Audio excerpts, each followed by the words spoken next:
नमस्कार मंडळी, स्वागत आहे तुमचं मराठी एक्सप्रेस आपल्या लोकप्रिय चॅनलमध्ये.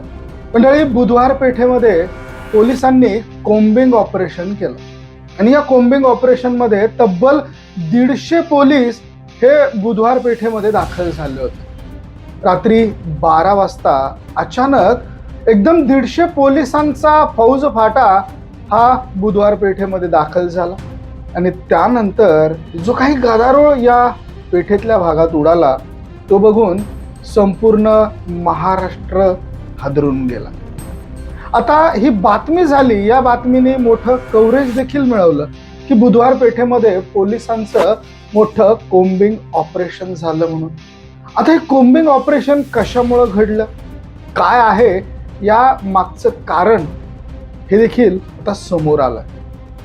पोलिसांमधलेच एक मॅडम ज्यांच्यामुळे हा सगळा प्रताप घडलाय असं आपण आता म्हणू शकतो. त्याचं कारण असं आहे की नुकताच न्यूज 18 यांनी एक बातमी प्रसिद्ध केली आहे आणि त्या बातमीमध्ये एका पोलीस कर्मचाऱ्यानेच या सगळ्या घटनेमध्ये त्यांचा हस्तक्षेप असल्याचं सध्या सिद्ध होत आहे. काय आहे ती संपूर्ण बातमी जाणून घेऊयात आजच्या व्हिडिओमधनं. तत्पूर्वी तुम्ही मराठी एक्सप्रेस या आपल्या चॅनलवर नवीन असाल तर मंडळी सबस्क्राईब नक्की करा.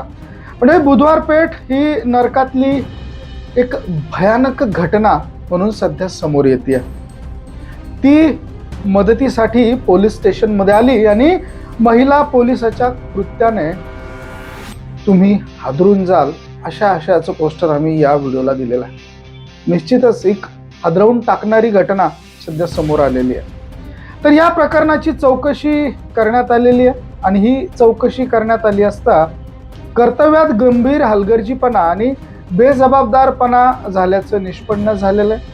पुण्यातील फारसखाना पोलीस ठाण्यात आणि त्या पोलीस ठाण्याच्या हद्दीत घडलेल्या एका धक्कादायक प्रकारामुळे पोलीस दलाच्या कार्यपद्धतीवर प्रश्नचिन्ह निर्माण झालेलं आहे. मदतीसाठी स्वतः पोलीस ठाण्यात आलेल्या एका बांगलादेशी तरुणीला पुन्हा जबरदस्तीने वेश्या व्यवसायात ढकलण्यात आल्याची घटना, गंभीर घटना ही घडलेली आहे. बांगलादेशी तरुणीला पुन्हा जबरदस्तीने वेश्या व्यवसाय करवून घेणाऱ्या कुंटनखाना मालकिनीच्या ताब्यात दिल्याचा आरोप महिला पोलीस कर्मचाऱ्यावरती करण्यात आलेला आहे. या घटने संबंधित महिला पोलीस हवालदाराला निलंबित करण्यात आलेला आहे. या प्रकरणी अधिक माहिती अशी आहे की सुमारे महिनाभरापूर्वी रात्रीच्या वेळी एक तरुणी फारसखाना पोलीस ठाण्यात आलेली होती. तिने कर्तव्यावर असलेल्या महिला पोलीस हवालदाराला आपण बांगलादेशी नागरिक असून बुधवार पेठ परिसरात आपल्याकडनं जबरदस्तीने वेश्या व्यवसाय करून घेतला जात असल्याची माहिती तिने दिली. बुधवार पेठ परिसरात आपण काही दिवसांपूर्वी आलेलो होतो हे देखील तिने सांगितलं आणि आपली सुटका ही करण्यात यावी अशी याचना ती करू लागली. तिने तशी विनंती केली, याचना केली, पण हा सगळा प्रकार घडत असताना त्या महिला पोलीस कर्मचाऱ्याने मदत करण्याच्या ऐवजी संबंधित महिला पोलीस हवालदाराने त्या तरुणीला बुधवार पेठेतील शुक्रवार पेठ पोलीस चौकीत नेला. तिथे ती तरुणी ज्या कुंटनखान्यात काम करत होती त्या कुंटनखाना मालकिनीला बोलावून घेण्यात आलं. त्यानंतर महिला पोलीस कर्मचारी आणि कुंटनखाना मालकिनीमध्ये काही संशयास्पद बोलणं झाल्याचं या ठिकाणी आरोप करण्यात आलेला आणि या चर्चेनंतर मदतीची अपेक्षा ठेवून पोलिसांकडे आलेल्या तरुणीला पुन्हा त्या कुंटनखाना मालकिनीच्या ताब्यात देण्यात आल्याचं धक्कादायक प्रकरण हे समोर आलेलं आहे. या प्रकरणात सध्या पोलीस कर्मचारी जे आहेत त्यांच्यावरती कारवाई केली जाते आणि बेजबाबदारपणा झाल्याचं निष्पन्न झालेलं आहे. त्यानंतर फारसखाना पोलीस ठाण्याच्या तपास पथकात त्या नेमणुकीत असलेल्या महिला पोलीस हवालदाराला निलंबित करण्यात आल्याचं देखील सांगितलं जात आहे.